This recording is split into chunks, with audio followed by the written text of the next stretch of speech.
Hey guys, so today I wanted to come in and show you that it doesn't matter where you are. You can see my laundry drying rack behind me. I've got a freezer and I got my grow lights over here. So we've done the best we can with our tiny space, and I wanted to show you what I like to do this time of year in order to take away some of the winter blues, give me some hope for spring, but also to give me some very useful plants in the house.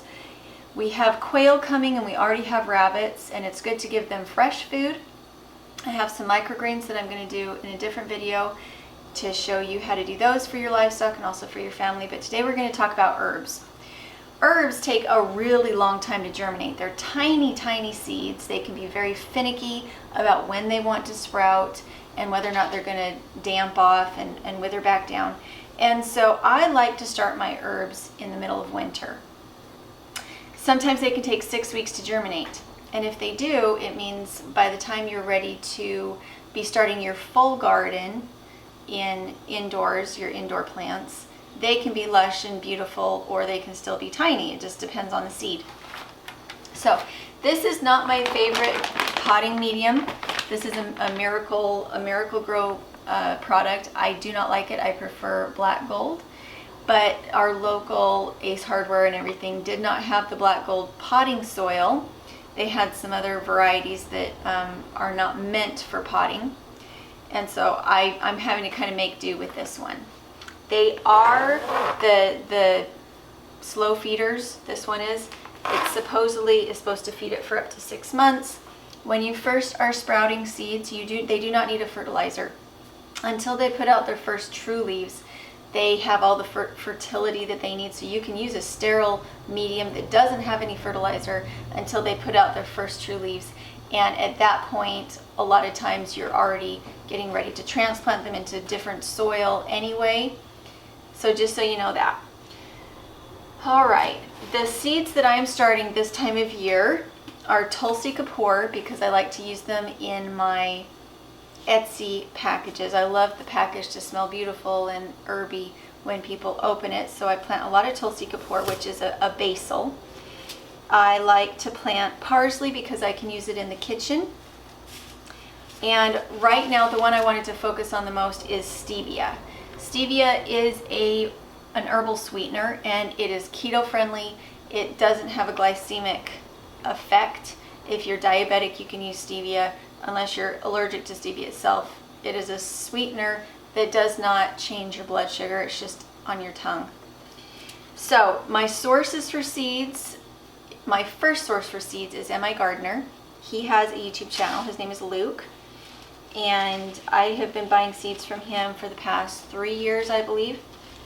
And all his seeds are 99 cents a packet, which is nice. You don't get so many seeds that you're overwhelmed. And you can buy your whole garden. Generally, I buy my whole first round of garden seeds for about $16, and I really, really like them. I tested these in 2 gardens before I became an affiliate, so I really enjoy their seeds. Especially, I love their Chinese greens, like Chinese cabbage, bok choy, that kind of thing.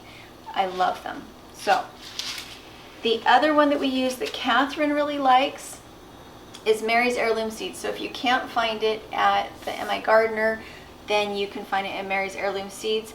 Hers have a tendency to have a few more seeds. They're more expensive, but as far as the packet itself, but a lot of times they actually have greater quantity of seeds. I prefer not to use the super teeny tiny cells, the really tiny ones, because it seems like they don't hold the water as well, and I would prefer to put in a whole bunch of seeds and see which ones will sprout, rather than having a teeny tiny container and feeling like I have to put in a teeny tiny amount of seeds.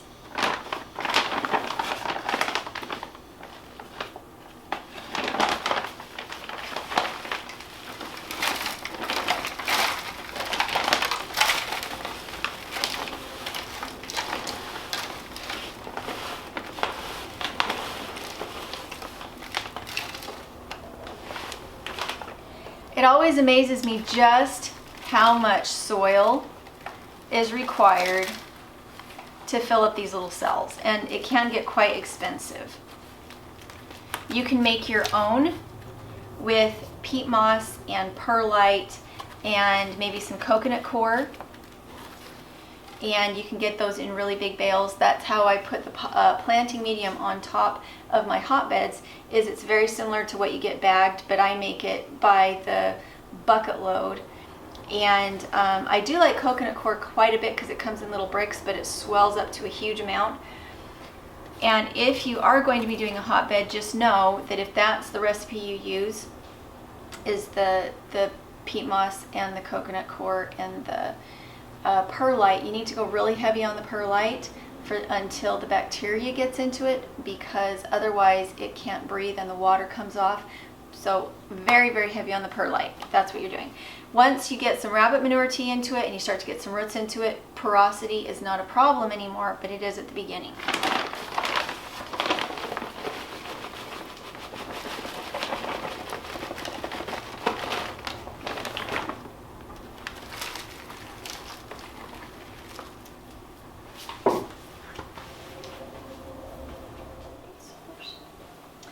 All right, and Paige just pointed something out to me that I had forgotten, is that when they use the wood mulch, the wood bark, which you can actually have on your own property, you can make your own planting medium by using wood, but having it sterile is important. This is one of the fertilizer beads that they put in here to fertilize the plants. So that's what those are. They're not some kind of alien life form. I'm going to open this so I can actually see what I'm looking at. Okay, so too much water is a problem with seedlings. You don't want to have them too damp, but you don't want them too dry. So in the early part of their life, you need to watch your moisture content really, really carefully. And you pretty much have to babysit them. For instance, with super tiny seeds, you can't just water them. You actually need to use a spray bottle. And I like to water from the bottom, because with tiny seeds, if you water from the top, you can wash them away. So again, the spray bottle or watering from the bottom so that it just soaks up into your medium.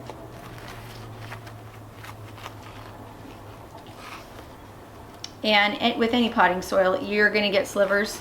The gloves that I like to use for this kind of thing are called, I think they're called bear gloves or bare naked gloves, and they're very helpful. And I don't want it to be too puffy. You don't want it to be too puffy. You want to leave, you want to compress it down before you put your seeds in, because tiny seeds will fall right through. And when the water comes in, it will also cause a problem if it's too airy. It won't soak up and into it correctly. So I pat it down. I do not like to use most seeds from the general, like, grocery store, because you don't really know how long they've been on the shelf. And I really, really don't like burpee seeds or anything like that. I really want to know the company where my seeds came from, and I want to not be depending on my year's garden on people who I haven't tried before. If I have a new company or I see seeds that are super cheap, I'll get a couple of them and try them out. But I don't want to put my whole garden's success on a company that I'm not familiar with. So there we go. All right, so now I need something to mark them with. All right, so what I like to use is yogurt containers or any other kind of plastic. Another thing that works well is Venetian blinds, and you can write on them without having to go purchase. And so I'm just using my little pruning shears to cut this. You can also use scissors or goat hoof trimmers, those work too. And I'm just going to cut off this edge because I can't write on the edge.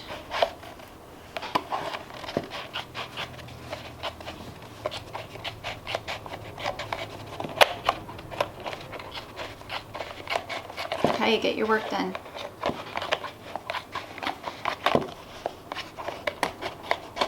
Alright. Then I'm going to it's actually easier to to do lids than it is to do this part of them, because it's not round. You just cut it in one spot.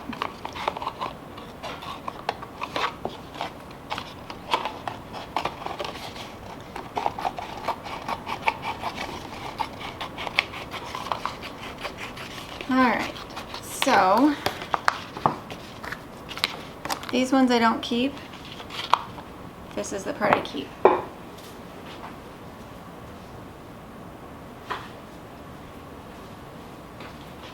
Now you need some kind of permanent marker. Sharpie works just fine.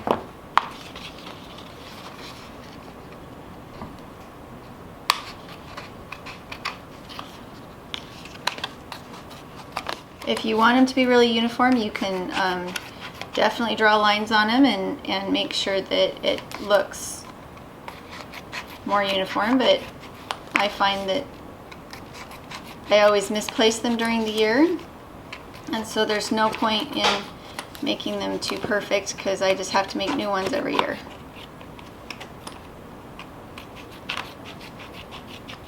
But they do have to be plastic, they can't be cardboard.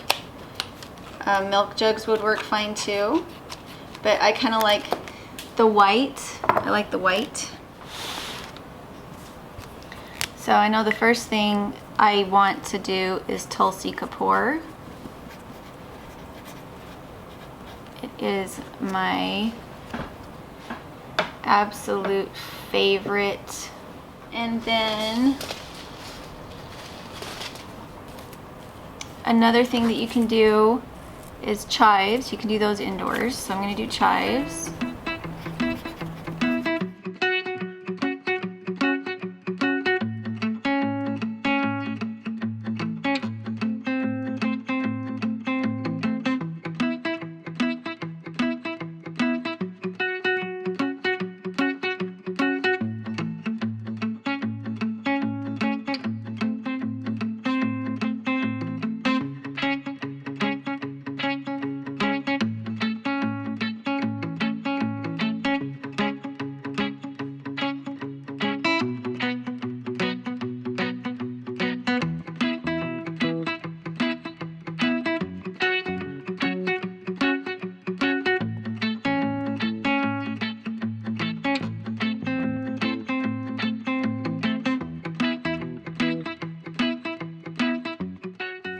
All right, again, some of these seeds are so tiny. They're kind of like salt.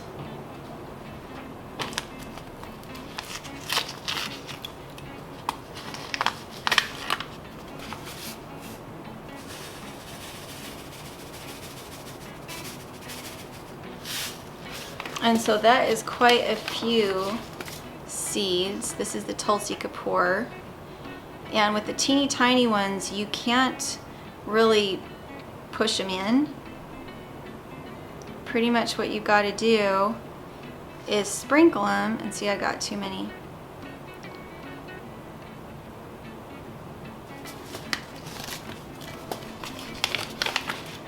So I'm going to put these ones back in.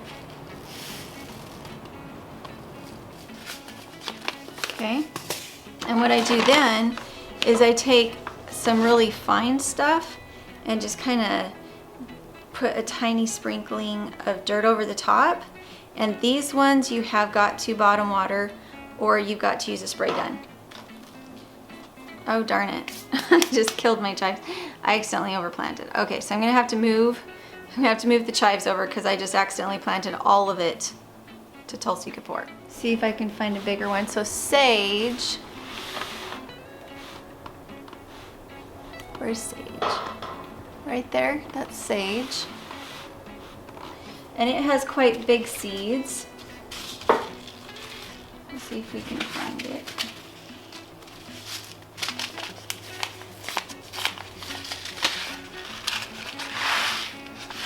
Those are quite big.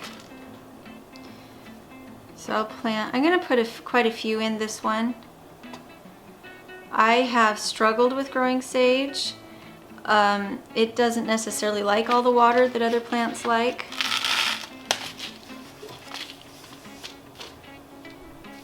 And so just be aware of that when you do your seeds and your planting.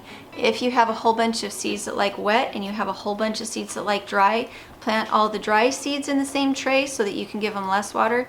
And for the ones that like to be wet, plant them in all together in one tray so you can keep them wet. So you saw with that one, I pushed them down a little bit, which I couldn't really do with the Tulsi Kapoor. One nice thing about the seed packets is that they will have instructions. It says it wants me to soak the rosemary. I've actually never had a problem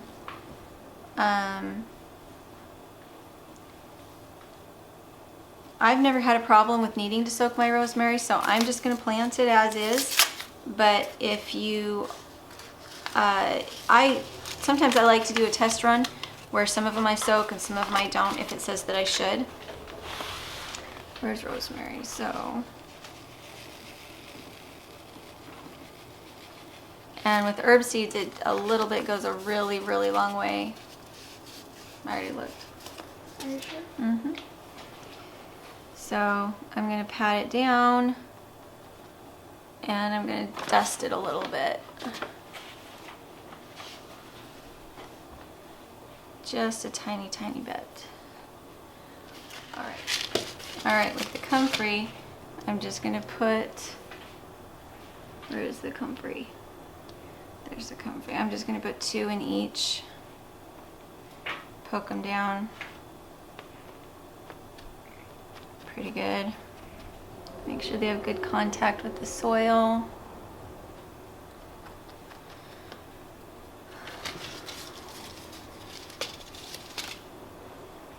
Genovese basil. I think that having a lot of basil and herbs around is just so good for your mood in the middle of winter because they smell good, they give you something to take care of. You have the grow light going. Whoa, those are teensy. Okay, so there we have the first planting of the year. I could have started it sooner. I didn't start it because, for one thing, I didn't have my grow light yet, and winter sun is a little bit weak through windows. So I wanted to show you my grow light setup. I actually created it last year. So probably what I'll do is add a clip in here showing you how I built my grow light. And it is just a shop light, and I did get mercury-free bulbs that if they break, you're not having all sorts of toxic gick in your house. And as these grow, I will keep you up to date on them. And hopefully that was helpful. I will have the links for the seeds in the description below, and I will put in the black gold Amazon link to that because you can just order it from Amazon, but usually they carry it at Ace Hardware stores and sometimes at Fred Meyer, and I'm not sure if they carry it at Target or not, but black gold is my favorite. And I will also try to put a link in showing how I make my potting soil on top of my hotbed. And hopefully all of that will be helpful, and we will talk to you later.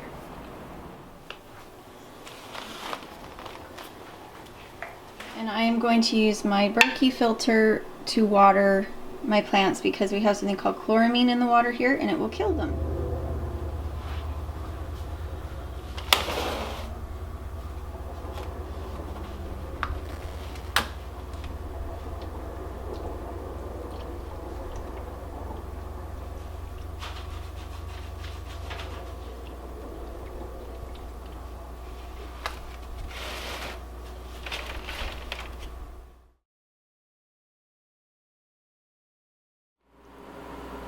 They are my babies. So I have quite a bit of Tulsi Kapoor in there. I have some chives that are coming up. I have quite a few onions coming up. I think what happened, oh, I have some other basil coming up too. I don't see any celery yet. They can be very slow to germinate. So at this point I need to be careful that they don't damp off, but my problem is this potting soil is wretched. I really love black gold. I've never had problems with damping off. I really don't like the crappy Miracle-Gro stuff that I got because it did not rehydrate correctly. I've had to water from the top and the bottom in order to get water up to the plants, and so I'm a little worried at this point about that. But I also wanted to talk about my shelves and my grow lights. So so far at this point, this one strip with the 2 bulbs in it has been enough. It's been enough. But I can see that it always takes a little bit of reintroduction, a little bit of, oh yeah, this is how I do it. You have things die, and so you always want to be restarting things. Or you put them outside and there's a late frost. If you always have more underneath the lights, then you always have more plants to put into your garden. So I will be planting more. My belief here, because it's what's happened before, is that as we get further into the season, I will have another grow light up on the next shelf. And all of this will be plants, because as the seeds grow, they get bigger. It's a no-brainer, but they get big really fast. And so while you're waiting for them to be ready to put out into the garden, you need more grow lights, because you're going to need to move them up. As you have more small seedlings down here, you want to be able to move all of your bigger seedlings, your actual established plants, up to the next rung. And so this will probably be a work in progress, just like everything else. But it is really nice to have the extra light in here. I think it's friendly, helps you be a little more cheerful. And it gives you something to do when it's really cold outside, especially as a homeschool mom, when you're home with your kids. And if you're a stay-at-home mom, I think it's really important to stay really busy, not to have a lot of downtime. And in winter, sometimes that can be a real trick. If you've got sick kids, if you're sick, if you have holiday time, all those things can kind of lead to some lethargy. Even the mulch is really icy. But you can see everything in there is just fine. You don't really want to open it very bad. So I'm going to try and get it through here.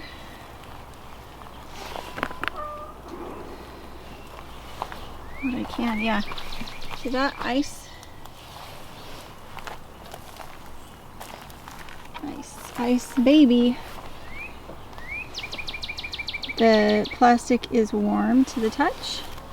So I should be okay to open this, but you can see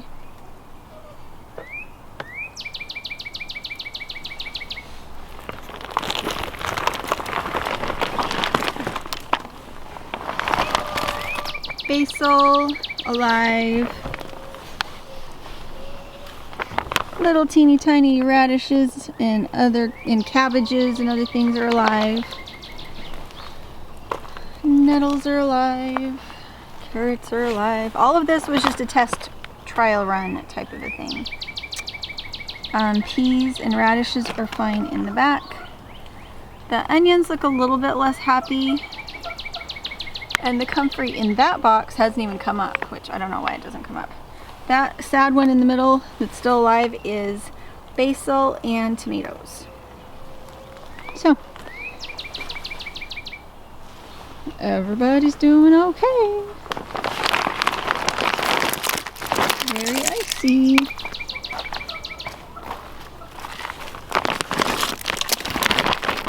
Make sure everything's held down. There we go. Happy, happy, happy.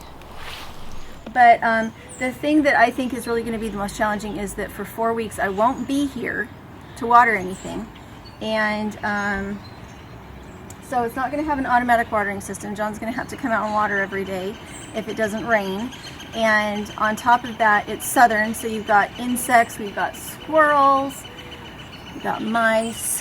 In the keyhole garden, you have a problem with that. You're supposed to put your compost in that cage, and compost attracts bugs and vermin. Whereas in a hotbed, because it heats up, it gets really hot and then it just turns into soil, you're not attracting critters with a hotbed. But the keyhole garden, I think it is going to attract critters, mostly because Paige saw a mouse in there today. So we have an escaping Kaya. Kaya? So I don't know if the melons will come up, because I would have liked to put them in the hotbed, but I only had room in the keyhole garden. So they're in the keyhole garden, which doesn't get as warm and it's not as well protected. And I happen to like the look of a hotbed a lot better than I like the look of the particular keyhole garden that I made. But my opinion with gardening is if you use what you have on hand, then you then at the end of the season don't feel completely frustrated because you spent $1,000 getting your garden together and you only got 2 tomatoes. If instead you took from a trash pile and you created something that was better than a trash pile and you can grow your food in it, then it's a win-win situation. You get your experience, but you also get food out of it, hopefully. So those are the things that I'm working on right now. In here we have quite a bit of basil. I have onions, and John can use these as green onions.